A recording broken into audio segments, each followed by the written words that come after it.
I was standing in my own kitchen unwrapping a stack of wedding china when a stranger's voice on the phone told me something no wife should ever have to hear about her husband. "I saw them together," he said. "Your husband and his mother. Don't tell him. Come alone." I stood there with a teacup in my hand, staring at the two people I trusted most in the world, laughing softly in my living room, and I understood in that instant that the life I thought I was building might already be gone. My name is Catherine Baker, and 7 days earlier my husband Jonathan and I had closed on the house of our dreams, a 2-story colonial with a wraparound porch and a garden bed I'd already mapped out in my head for tomatoes and hydrangeas. I had put down most of the money myself, an inheritance from my father, a man who spent 30 years teaching high school chemistry and never once complained about the modest life it gave him. He left me enough to make this house possible. And when I signed the closing papers, I remember thinking that he would have been proud. I remember thinking that finally, at 40 years old, I had built something permanent. The call came on a Tuesday afternoon while boxes still lined the hallway and the smell of fresh paint hung in the air. I didn't recognize the number, so I almost let it go to voicemail. Something made me answer. "Mrs. Baker, this is Thomas Reed. I sold you the house." I remembered him instantly, a soft-spoken man in his 70s, a retired electrical engineer with kind eyes and a slight tremor in his hands when he shook mine at the closing table. He'd lived in that house for 31 years with his late wife, and when he handed over the keys, he'd told me he hoped it would treat me as well as it had treated them. "Mr. Reed, is everything all right?" There was a pause long enough that I thought the call had dropped. "I need to apologize for something," he finally said. "When we set up the smart home system years ago, we installed a security camera in the living room. I disconnected most of them before the sale, but I missed one. It's still linked to my cloud account. I only noticed because I got a notification a few days ago and I went to delete the footage and He stopped again. "Mrs. Baker, I think you need to see this yourself." My stomach tightened, though I couldn't have told you why. "See what?" "I'd rather not say over the phone. I saved everything to a drive. Please come see me. Alone. Don't say anything to your husband yet." His voice dropped lower, careful, almost protective. "Please, come alone." I told him I would, and I hung up before I could ask anything else because my hands had started to shake and I didn't want him to hear it in my voice. I set the phone down on the counter and looked through the doorway into the living room where Jonathan was standing on a step stool, hanging a framed photograph of his parents' wedding day. And his mother Diane was directing him with the calm authority of a woman who had never once doubted her own judgment. "A little to the left," she said, and Jonathan adjusted it without complaint, the way he always did with her. They were laughing about something, some small joke I hadn't caught, and for a moment I just watched them searching their faces for some crack, some sign of whatever Thomas Reed thought I needed to see. There was nothing. Jonathan turned and caught my eye and smiled at me, that same easy smile that had made me fall for him 12 years ago, back when I was still grieving my father, and he showed up at exactly the right moments with exactly the right words. "You okay?" he asked. "You look pale." "Fine," I said. "Just tired. I think I'm going to run out for a bit. I forgot we're low on paint for the guest room." It was a lie, smooth and immediate, and it frightened me a little how easily it came. Diane glanced at me, her eyes lingering half a second too long the way they sometimes did, as if she were always quietly measuring me against some standard I would never meet. "Take your time, dear," she said. "We'll finish up here." I grabbed my keys and my purse and walked out to the car with my heart hammering against my ribs, and I sat behind the wheel for a full minute before I could make myself turn the key. I told myself it was nothing, a misunderstanding. Maybe Thomas Reed had simply seen Jonathan and Diane moving furniture or measuring for curtains or doing any of the 100 mundane things people do when they're settling into a new home. I told myself there was a reasonable explanation, because that was easier than the alternative. But some part of me already knew. Some part of me had known for a while in the way, you know a storm is coming before the sky actually turns the small hesitations. Before Jonathan answered certain questions the way Diane had insisted on being there for the final walk through, the way both of them had grown a little too comfortable, a little too fast in a house that had my father's money holding up its foundation. I pulled out of the driveway and looked once in the rearview mirror at the house, my house, I reminded myself, glowing gold in the late afternoon light, looking exactly like the future I had planned for myself. I didn't know yet that I was driving toward the moment that would end my marriage. I only knew that whatever waited for me at Thomas Reed's front door, I needed to see it with my own eyes. Thomas Reed's new place was a small rental on the other side of town, the kind of tidy, quiet house that belongs to a man who has spent his whole life being careful. He opened the door before I even knocked, as though he'd been watching for my car, and the look on his face told me this wasn't going to be the misunderstanding I'd hoped for on the drive over. "Thank you for coming," he said, stepping aside to let me in.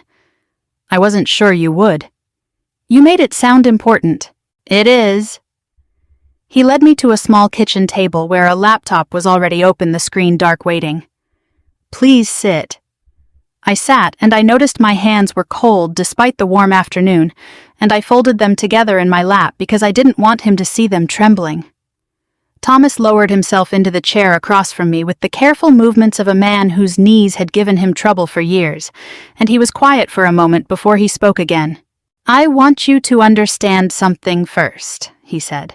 "I'm not a man who goes looking for other people's business. I built that camera system myself years ago, mostly for my wife's peace of mind when I traveled for work.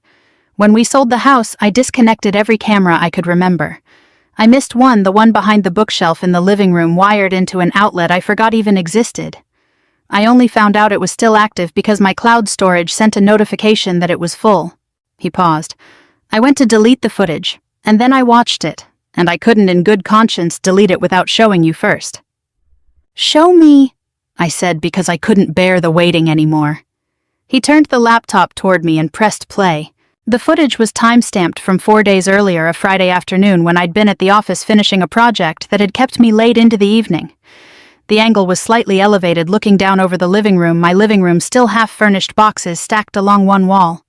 I watched Jonathan let himself in through the front door, and a moment later, Diane followed him inside, glancing around the room the way a person looks at something they're already picturing as their own. I watched myself lean forward without meaning to, as though getting closer to the screen might somehow change what I was about to hear.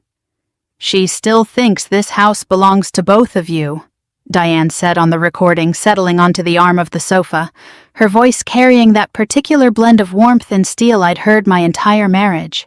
"Sweet girl. She never even reads the fine print." Jonathan laughed, an easy, familiar laugh, the same one I'd fallen in love with 12 years ago, and said, "She trusts me. Why would she read the fine print? I'm her husband." "That trust is useful," Diane said, "as long as we use it correctly." I felt something cold settle into my chest, a stillness that didn't yet have a name. They kept talking. Diane mentioned a refinance package. She'd already been in contact with a broker about someone she knew personally, someone who wouldn't ask too many questions. Jonathan mentioned that my father's inheritance had covered nearly 70% of the down payment, and Diane responded that it was a shame money like that hadn't gone through proper family channels, that it should have been structured better from the start.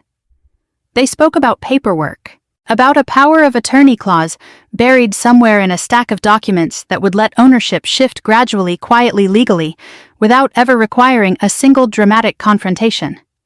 Diane said the words, "over time," more than once, savoring them the way you might describe a recipe that needed patience to come together properly. "She won't notice," Jonathan said. "She never notices these things. She trusts me with all of it."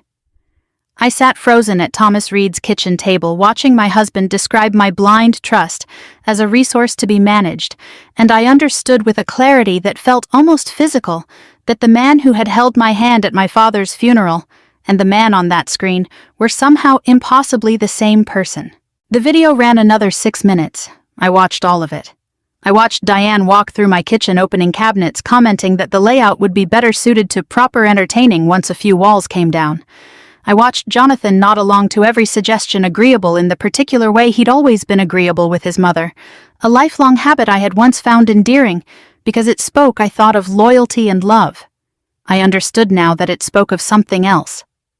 Obedience, maybe, or alliance. When the footage ended, Thomas closed the laptop gently, as though closing it too fast might hurt me further. "I copied everything onto a drive," he said, sliding a small USB stick across the table toward me. Every angle, every date, everything the camera caught. I don't know what's going on in your marriage, Mrs. Baker, and it isn't my place to guess. But a house holds people accountable to nothing except what's documented. I thought you should have this before anyone decides to erase what actually happened inside those walls. I picked up the drive and held it in my palm, small and light, barely the weight of a house key, and yet it felt like it might tip the entire foundation of my life. Thank you, I said, and my voice came out steadier than I expected. I don't know how to repay this. You don't owe me anything, he said. I sold that house because my wife and I made a home in it, and I'd hate to think of someone taking that same chance away from another family through a lie. He walked me to the door, and just before I stepped out into the fading light, he said one more thing quietly, almost like a warning. You still have time, Mrs. Baker. Whatever you decide to do, you still have time to do it right. I drove home with the USB drive tucked into my coat pocket, my hand resting over it at every red light, as though it might disappear if I let go. And somewhere on that quiet drive back to the house I had paid for with my father's memory, I made a decision. I wasn't going to confront them. Not yet. Not until I understood exactly how deep this went, and exactly how to make sure it could never happen to me or to anyone else again. I walked back into my own house that evening and became someone else. Not a different woman exactly, just a quieter version of myself, one who had learned in the space of a single afternoon that the safest place to keep the truth was behind a closed door in my own chest. How was the paint store? Jonathan asked, not even looking up from the box of kitchen utensils he was unpacking. Busy, I said. I'll go back tomorrow when it's quieter. He nodded satisfied, and that was the end of it. I remember standing in the doorway for a moment watching him arrange our forks and knives into the drawer organizer I'd bought weeks earlier, with such simple happiness, and feeling something strange settle over me. Not rage, not yet, but a kind of cold clarity like stepping outside on the first frost of the year, and finally being able to see your own breath. Over the following days I did something I had never done in 12 years of marriage. I started watching my husband the way you watch a stranger. I noticed things I'd always seen but never truly looked at. Jonathan handled every piece of financial paperwork that came through our mailbox, sorting bills and statements with a practiced efficiency I'd once admired, calling it just easier this way, whenever I offered to help. I noticed that Diane, who visited nearly every other day under the guise of helping us settle in, always managed to be the one who collected the mail from the box at the end of the driveway before I even got home from work. I noticed the way their conversation would shift the moment I entered a room, not stopping exactly but softening, rerouting, like water finding a different path around a rock. None of it on its own would have meant anything. Together, it meant everything.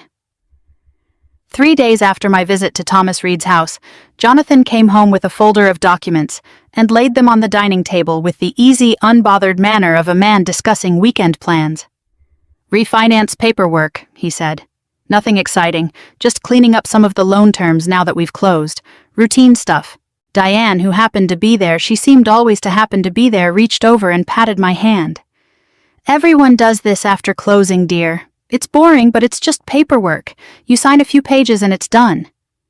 I looked at the folder, thick and official, and felt the cold clarity from days earlier harden into something more useful. A plan. Of course, I said, smiling. Let me look it over when I have a quiet evening. I like to actually read things before I sign You Know How I Am. Jonathan's jaw tightened for half a second, so briefly I might have imagined it if I hadn't been watching so closely. Of course, he said. No rush. But there was a rush. I could feel it in the air between them, in the way Diane's eyes flicked toward Jonathan and back to me, in the slight practiced patience of two people trying not to seem eager. I asked innocent questions over the following evenings. What does this clause mean? Why is this section highlighted? Is this the standard form the bank uses? And each time Jonathan answered smoothly, confidently, clearly relieved that I wasn't pushing harder. He began to relax. He began, I think, to believe that his mother had been right about me all along, that I was too trusting, too soft, too in love to ever really look. What he didn't know was that every night after he fell asleep, I sat at the kitchen table with my laptop and a soft blue light going through every page of that folder line by line. I photographed each document with my phone before returning the folder exactly to where he'd left it. I opened a new email account under a name that meant nothing to anyone but me, and began forwarding copies there along with photos, screenshots, and dates.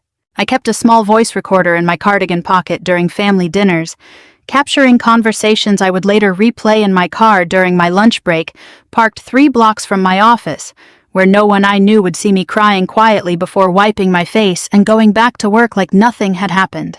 I built a folder of my own, a shadow archive invisible to them growing heavier every day with proof of exactly what I'd witnessed on Thomas Reed's laptop. It was on the 5th night, reading by the small glow of my screen while Jonathan slept upstairs, that I found the clause that changed everything. Buried on page 14 of the refinance documents in language so dense and technical it seemed designed to be skipped over was a provision granting Jonathan limited power of attorney over matters related to the property, to be enacted upon my signature and notarized approval. It was worded carefully, almost elegantly, framed as a convenient something to streamline future paperwork so I wouldn't be burdened by routine administrative matters. I read it 3 times to be certain I understood what I was looking at. It wasn't a refinance, or rather it was a refinance wrapped around something else entirely. A legal key that once turned would let Jonathan make decisions about my house, my father's money, my future without ever needing to ask me again. I sat very still in the dark kitchen listening to the old house settle around me, its unfamiliar creaks still strange to my ears after only a week of living there. I thought about my father, about the quiet, careful way he'd saved his money over 30 years of teaching chemistry to teenagers who mostly didn't care about how he used to tell me that the surest way to lose something valuable wasn't theft. It was trust handed to the wrong person without ever checking where it landed. I closed the laptop, and for the first time since that phone call, I allowed myself a small, grim smile in the darkness.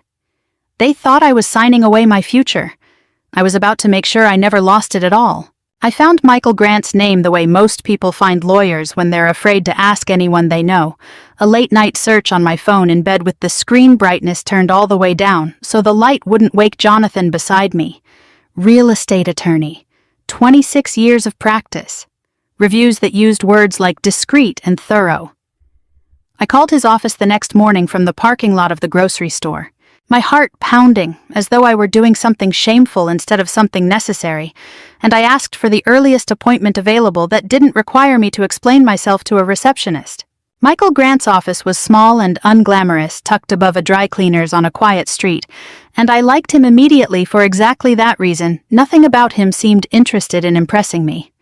He was maybe 58 gray at the temples, with the unhurried manner of a man who had seen every version of the story I was about to tell him, and had stopped being surprised by any of them years ago. I brought everything: the USB drive, my photographs of the documents, copies of emails, the voice recordings which I'd organized by date on my phone. I set it all on his desk like evidence at a trial because, in some sense, I suppose that's exactly what it was. He watched the footage first in silence, his expression unreadable, occasionally pausing to write something on a legal pad in handwriting too small for me to read upside down. When it ended, he sat back in his chair and looked at me for a long moment before he spoke.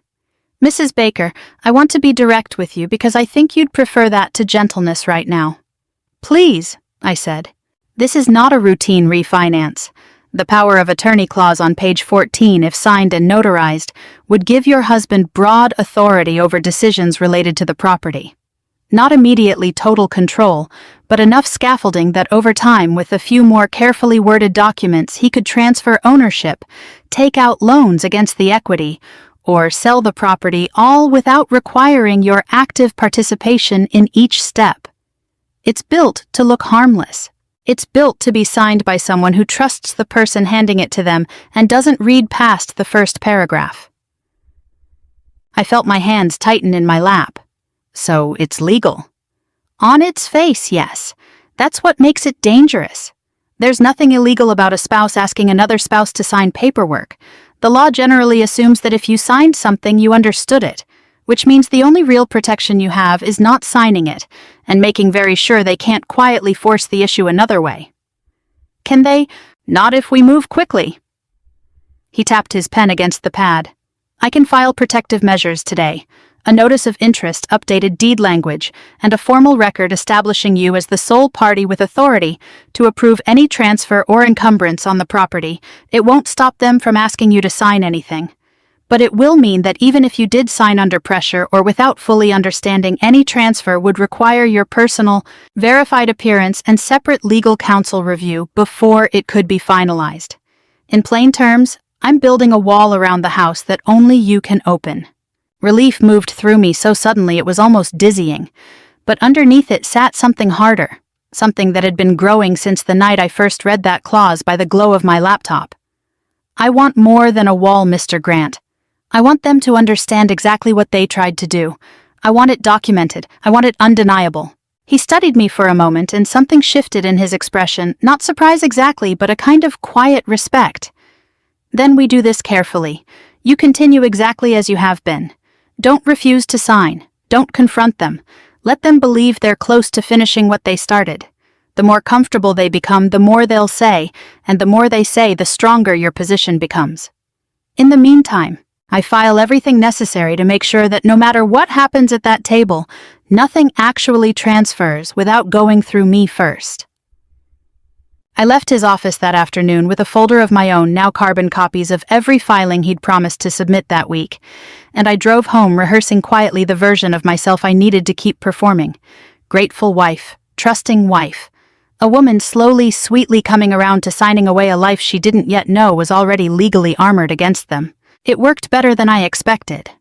Within 2 days, Jonathan's demeanor had shifted from cautious to comfortable, the tightness I'd noticed around his jaw during our first conversation about the paperwork now entirely gone.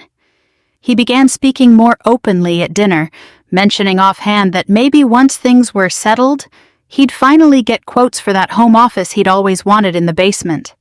Diane, sensing victory the way she seemed to sense everything, began arriving with paint swatches and furniture catalogs, holding them up against my walls, with the proprietary confidence of a woman decorating a house she already considered hers. I watched them build their comfort like a house of cards, one relaxed conversation at a time, and I said nothing to disturb it. On a Thursday evening, Diane mentioned almost casually that she knew a notary who could come by the house directly, so much easier than driving somewhere dear, especially with how busy you've been. I let a beat of hesitation pass, the kind a woman might show when finally letting go of something she'd been holding too tightly, and then I smiled. Monday, I said. Let's do Monday. I'll have the whole weekend to feel settled about it. Diane's face lit with something close to triumph. Jonathan reached over and squeezed my hand, and I let him, and I smiled back at him with an ease that would have terrified me a week earlier, because I understood now, watching his relieved, satisfied face, that I was no longer the woman standing in the way of his plan. I was the woman closing the trap around it. The days between Thursday and Monday passed, strangely stretched thin by a tension only I seemed to feel. In the house, everything looked like happiness. Jonathan hummed while he made coffee in the mornings. Diane arrived nearly every afternoon now, tape measure in hand, murmuring about where a sectional might go once we open up this space a little, as though the walls themselves already belonged to a future she'd already decided on. I let them talk. I let them plan. I poured coffee and nodded at fabric swatches and asked polite questions about square footage, and underneath all of it I kept my phone recording in my cardigan pocket, kept my eyes open, kept building the case that Michael Grant would later call, with quiet professional understatement, one of the more thorough evidentiary files I've seen from a client who wasn't a lawyer herself. On Friday evening, Jonathan started talking about renovations with an openness he'd never shown before we married. He wanted to knock down the wall between the kitchen and the dining room. He wanted a home office in the basement, maybe a wet bar for entertaining his college friends, the ones who still called him by the nickname he'd had at 22. He talked about all of it with the loose, easy confidence of a man discussing a house he no longer thought of as jointly owned, but simply his, with me as a pleasant cooperative presence somewhere in the background of his plans. "We could even look at getting a place upstate eventually," he said, refilling his wine glass. "Once things are more flexible financially." "Flexible how?" I asked, keeping my voice light, curious, the voice of a woman who still believed she was simply along for the ride. "Oh, you know, once the paperwork's finalized, there's more room to make moves. Refinance again down the line, maybe pull some equity for investments. Nothing to worry about." He smiled at me over his glass, and I smiled back, and I thought about Thomas Reed's camera behind the bookshelf, still capturing everything, still quietly telling the truth even when no one in the room wanted it heard. Saturday brought Diane in full force, moving through my kitchen with a confidence that had stopped bothering to disguise itself as guest-like politeness. She opened the pantry and rearranged 2 shelves for better flow. She stood in the center of the living room, hands on her hips, and told Jonathan that the fireplace mantle would need to be replaced. Something with real character, not this builder-grade nonsense, the way you'd speak about a house you already owned outright. Not one still legally standing in another woman's name. It was Sunday evening, the night before the scheduled signing, that gave me the piece of evidence I hadn't even known I was still missing. Jonathan found me in the kitchen, washing the last of the dinner dishes, and he came up behind me, wrapping his arms around my waist in a gesture so familiar, so achingly ordinary, that for one unguarded moment, I nearly forgot everything I knew about him. He kissed the side of my head and murmured low and warm, thinking he was speaking only to me, thinking he was speaking to a woman who trusted him completely. Once everything's transferred, he said, "You won't even have to think about any of this again. You'll just wake up one day and it'll all be handled. You won't even realize how it happened. That's the whole point. I want to protect you from having to deal with all this stress." I kept my hands moving in the soapy water, kept my breathing even, and somewhere in my cardigan pocket the small recorder captured every word. "That sounds nice," I said, and I meant it to sound soft, grateful, the voice of a woman being cared for. Only I knew what those words actually were, a full, unguarded confession spoken by a man so certain of his victory that he no longer felt any need for caution. Monday morning I met Michael Grant one final time before work in the parking lot of a coffee shop, 3 towns away from anywhere either of us was known.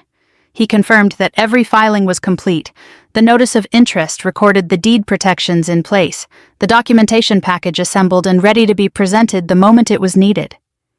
He looked at me with the same quiet respect he'd shown since our first meeting. "Are you ready for this evening?" he asked. "I've been ready," I said, "since the day I watched that video." That evening, I came home and found Jonathan setting the dining table with unusual care, the good plates, the candles we'd received as a wedding gift, and never once used a bottle of wine he'd clearly chosen for the occasion. Diane arrived shortly after, dressed as though for a small celebration, her smile wide and satisfied. A little dinner before the signing. Jonathan said, pulling out my chair for me, "We thought you deserved something nice given everything you've been so understanding about." I sat down at the table. My father's money had helped build across from the 2 people who had spent weeks quietly planning to take it from me. And I smiled, and I picked up my glass when Jonathan raised his in a toast.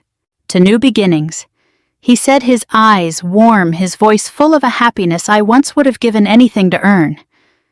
"To new beginnings," I echoed, and I meant something entirely different by it than he did.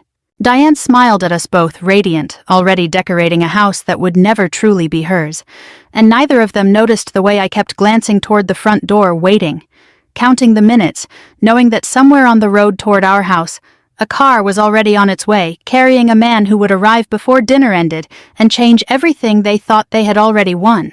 Dinner unfolded exactly the way Jonathan had planned it. Candlelight flickering against the good China wine poured a little too generously.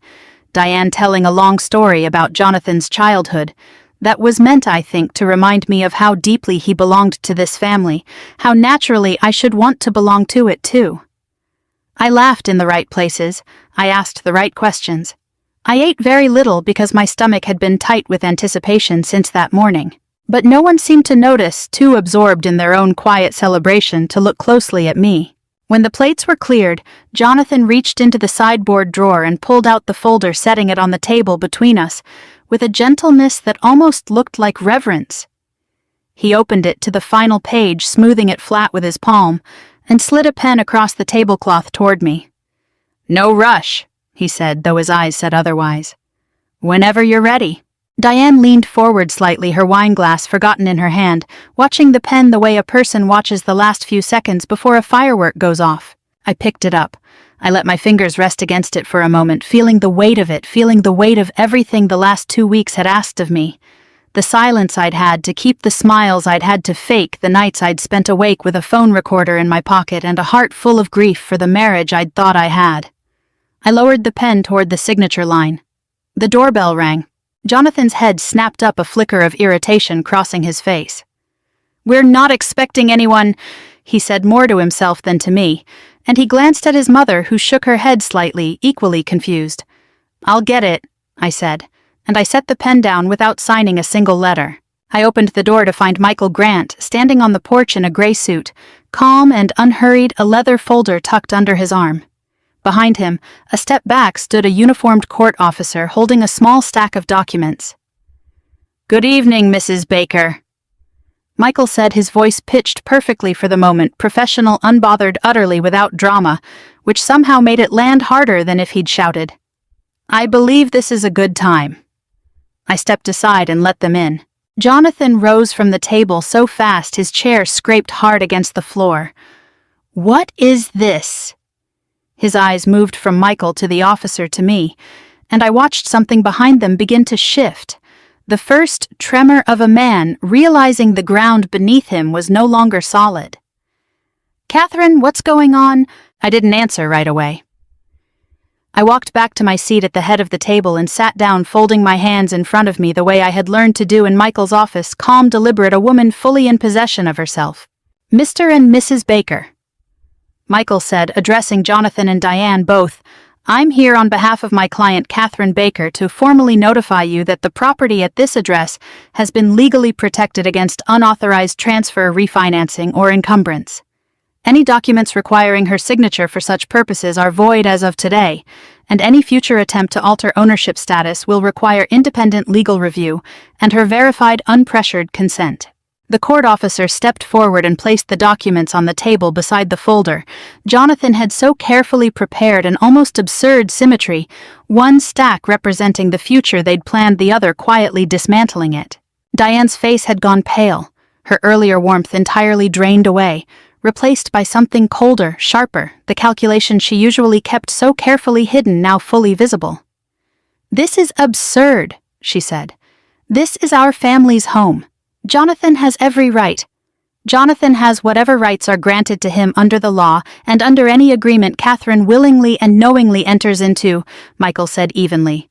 "Neither applies here." Then he reached into his leather folder and set down one by one the evidence I had spent 2 weeks gathering in silence. Printed transcripts of the security footage from Thomas Reed's camera. Screenshots of the refinance documents, page 14, circled in red. Copies of emails between Diane and the mortgage broker she'd contacted without my knowledge. And finally, a small device, the voice recorder, which Michael pressed play on, filling the dining room with the sound of Jonathan's own voice from the night before, warm and unguarded, saying words he never imagined would be replayed in front of a court officer at his own dinner table. "Once everything's transferred, you won't even have to think about any of this again. You won't even realize how it happened." Jonathan's face drained of color. Diane sat frozen, staring at the recorder as though it were something that had betrayed her personally. "How long have you known?" Jonathan asked, his voice quieter now, stripped of its earlier confidence, almost pleading. I looked at him, really looked the way I hadn't allowed myself to since that first phone call, searching one last time for some trace of the man I had married, the one who held my hand at my father's funeral, the one I had trusted with everything I had left in the world. "Long enough," I said. The words hung in the room, simple and final, and I watched something in Jonathan's expression finally break. Not surprise, not even anger, yet just the slow sinking understanding of a man who had spent weeks so certain of his own success that he never once considered the woman across the table might be watching him just as carefully as he'd been watching her. Diane opened her mouth to speak, then closed it again, her eyes moving over the documents on the table with the desperate calculation of someone searching for an exit that no longer existed. The candles were still burning. The wine was still half full in our glasses. And somewhere beneath the ruins of the celebration Jonathan had planned so carefully, I felt something I hadn't expected to feel yet, not triumph exactly, but a quiet, settling certainty that whatever came next I would face it standing on ground that was finally and undeniably my own. For a long moment, no one at the table moved. The candles burned lower wax, pooling unevenly against the good china we'd never used before that night, and the silence stretched until Jonathan finally found his voice again, though it came out smaller than I'd ever heard it. "Catherine, this isn't what it looks like. I never meant to take anything from you. I was trying to make things easier for both of us. You've always hated dealing with paperwork with all the financial stuff. I was just trying to handle it so you wouldn't have to." "You were trying to handle it," I repeated quietly, so completely that I would have needed your permission to make decisions about my own house.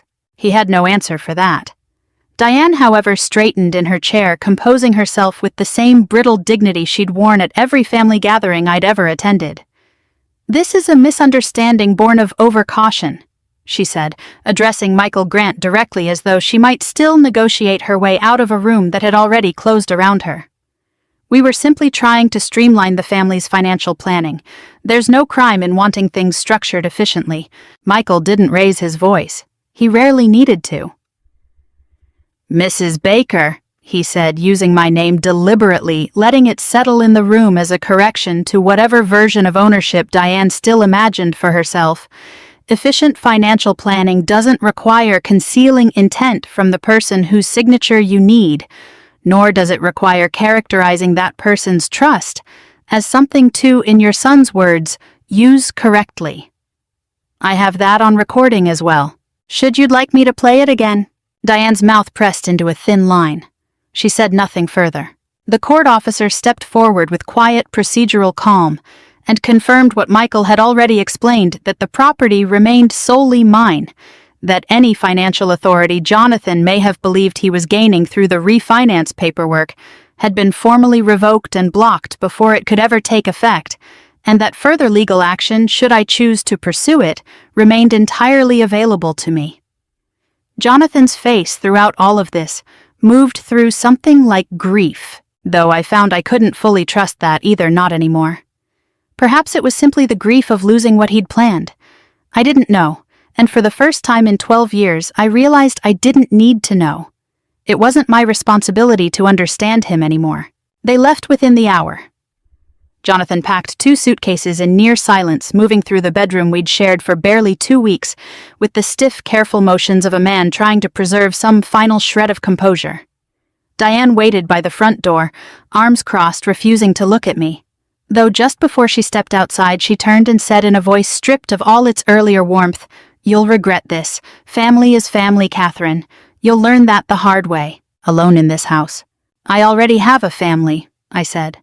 "The one my father built for me. And this house is part of what he left me, not something I'm willing to hand over to protect people who were never protecting me back." She didn't respond. The door closed behind them both, and the sound of it, quiet, final, ordinary, was somehow louder than anything that had happened all evening. I stood alone in the front hallway for a long time after they'd gone, listening to the house settle around me, the way it had on that first strange night, with Thomas Reed's USB drive sitting heavy in my coat pocket. I walked slowly through each room the way you might walk through a house you were seeing for the first time, though nothing about it had physically changed.